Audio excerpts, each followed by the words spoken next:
मेहकर तालुक्यातील डोणगावमध्ये व्यावसायिक यांनी पुकारला बंद।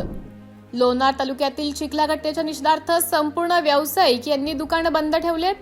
आरोपीवर कठोर कारवाईची मागणी। डोणगाव पोलीस स्टेशनमध्ये निवेदन। लोणार तालुक्यातील चिखलामध्ये शिवस्मारकावरून 2 गटांमध्ये झालेल्या वादातून महिलावर अमानुष मारहाण झाल्याची संतापजनक घटना घडली आहे। या घटनेच्या निषेधार्थ सकल शिवप्रेमी समाज यांच्या वतीने डोणगाव शहर आज कडकडीत बंद ठेवण्यात आले। 20 फेब्रुवारी रोजी चिखला येथे शिवस्मारकावरून 2 गटांमध्ये वाद निर्माण होऊन त्याचं रूपांतर तुंबळ हाणामारीत झाले। या घटनेत मराठा समाजातील शिवकन्या संजीवनी वाघ इतर महिलांना मारहाण करण्यात आली।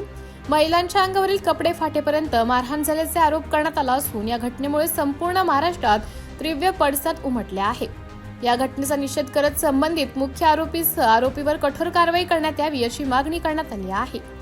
याबाबतचं निवेदन मुख्यमंत्री गृहमंत्री देवेंद्र फडणवीस यांना पोलीस प्रशासनामार्फत देण्यात आलं आहे। भविष्यात अशा घटना पुन्हा घडू नये, समाजात ताणतणाव निर्माण होऊ नये यासाठी कठोर कायदेशीर कार्यवाही करावी अशी मागणी निवेदनात करण्यात आली आहे। लोकनायक न्यूजसाठी प्रतिनिधी दीपक देशमुख, मेहकर। लोकनायक न्यूज